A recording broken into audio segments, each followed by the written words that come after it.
Hello and welcome to the flipping. I'm not even straight. I got a crumb on my face. My hair looks like crap. All right. Hello and welcome to the Flipping and Wholesaling Houses in New York show. I am Michael Pinter, where I teach you how to start flipping or wholesaling houses in New York, or if you're already doing it, how to grow your business. Question I got today is, can you wholesale REO properties? So first, let's explain what wholesaling is, and then we'll explain what REO properties are, and then we'll give you the answer, and I'll explain a few little tricks at the end also. So, number one, wholesaling is the process of getting a property under contract and then assigning that contract, or double closing. That's another video. Assigning that contract to another buyer, usually a cash buyer, usually someone who's going to fix and flip it. So you're going direct to seller, usually, and getting a deal getting a property under contract at a very low price, so low that there's a spread between what a fix and flipper will pay for it. REO means real estate owned. It means bank owned properties. So can you wholesale a property that you're buying from a bank? The answer is it's not so simple, but there are a few shortcuts. Now, the reason why it's not so simple is that most REO properties, real estate owned properties sold by banks, are listed on the market with an REO agent, with an agent. So you're competing with other people, number one. It's hard to buy things cheap enough that you can then sell it. Also, I did a bunch of videos on wholesaling properties that are listed. It's very hard, right? Because the person you're selling to is going to see what it was listed for. You'd have to get it for a huge discount below what it's asking, and usually these REO agents and banks are not going much lower. They might drop the price. There's all kinds of things that happen. It's possible. It's hard to get it cheap enough. That's first. Second of all, in their documents, it says very often that you're not allowed to assign the contract and that you are not allowed to even sell the property for a certain amount of time. They don't want you flipping. Why? It's really stupid, but that's what they want. So what is the way around it? So first of all, a couple of things. It is possible to get properties that are REO, real estate owned, without them being listed. It's possible. You can go to the asset managers of these servicing companies, and it is possible. It was done heavily back in 2008, 9, 10, when these guys were just pumping stuff out. But stuff was being sold even on the MLS that way, and it was easy to get deals then. Not so simple now. You have to get a relationship. A lot of these people don't want to talk to you. A lot of these people want to send you a tape, which means usually an Excel spreadsheet with a lot of properties. I want you to take the whole thing. So usually these things are traded amongst big companies that have a lot of money, right? Because you need a lot of money if you're buying a bunch of properties. Or sometimes you even buy the loans and then you foreclose on the properties. It's complicated. It's really not for this. So is it possible to get it without it being listed? Yes, that would make things easier for sure. Certainly, if it's from a small bank and some bank has like 2 or 3 properties and they just want to sell it to you, that's a better idea. All right, so that's a way to buy a property from a bank, and those banks may or may not have the same restrictions that some of the larger lenders have. So they don't want you to assign the contract. So how do you get around that? So what you can do sometimes is you can buy the property in an LLC. Right, it's very easy and simple to create an LLC. I've done videos on it. It takes me about 5 minutes. It costs $200 in New York State to create an LLC. Simple, easy, no problems. Create an LLC specific to that transaction. So let's say I'm buying, I'm looking at the properties here. I'm buying 120 Cedar Road, right? So what I'll do is I'll tell the bank I'm buying it from, hey, I want to take title in a specific LLC that I designed that I created for this purpose, and I'll call it 120 Cedar Road LLC, right? Sometimes they don't care. Now, if they do that, what you can do then is you can then advertise that property to your list with the specific notation and instruction that whoever is buying this property has to buy the interest in the LLC. So I've done this.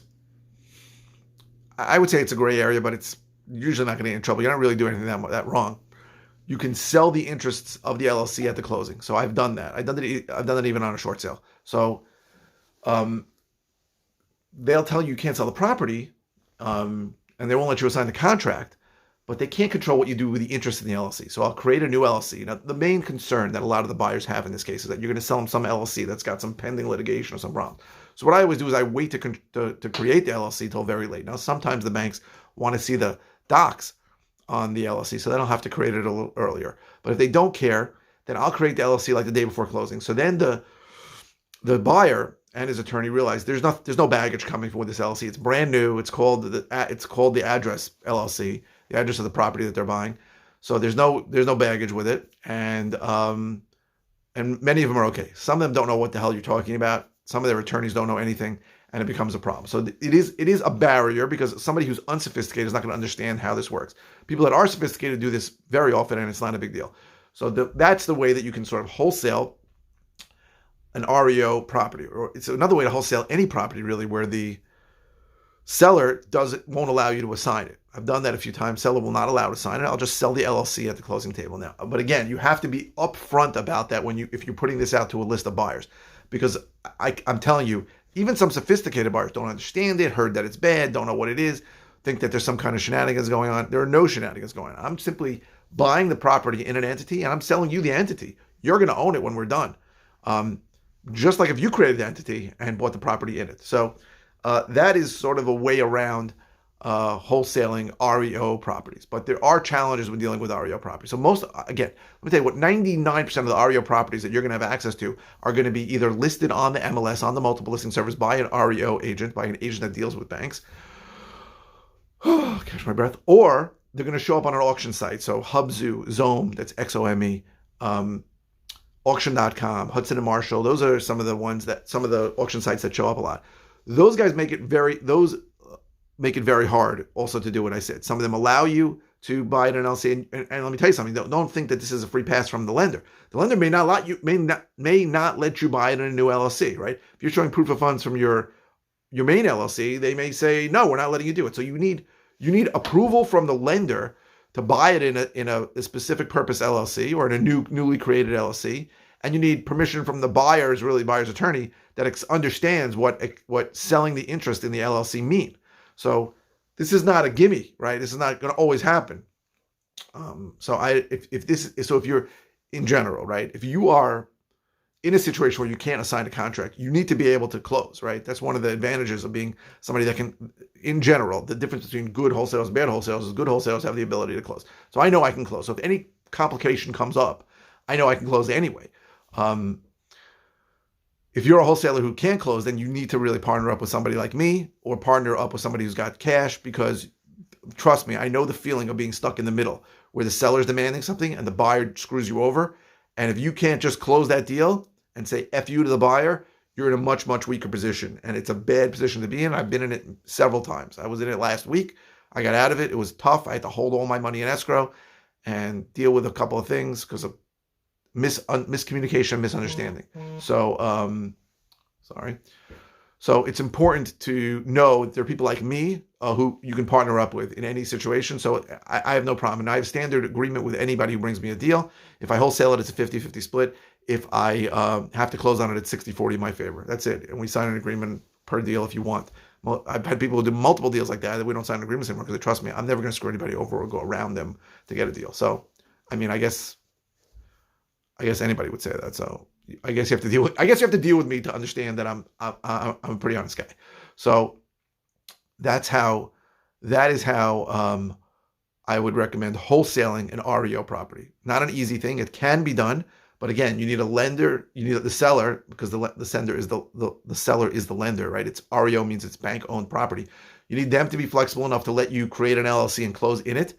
And you need a buyer and a buyer's attorney who understand what it means when you're selling the interest in an LLC. It's not so simple, but it can be done. And it's a shortcut that I've used recently. It's helped me out a lot. Very often what happens is that seller's attorney doesn't want to make it assignable, and I figure I'm going to close on it anyway. So I'll say, okay, not assignable. And then I'll throw it out to my list and I'll get crazy good numbers to wholesale it. At that point, I need to do something like this if I want to wholesale it and I don't want to close. That's how things work. So I hope this was helpful. What am I going to say? Oh, if you need any help from me, you can go to howtoflipnewyork.com. If you're interested in my course, go to howtoflipnewyorkcourse.com.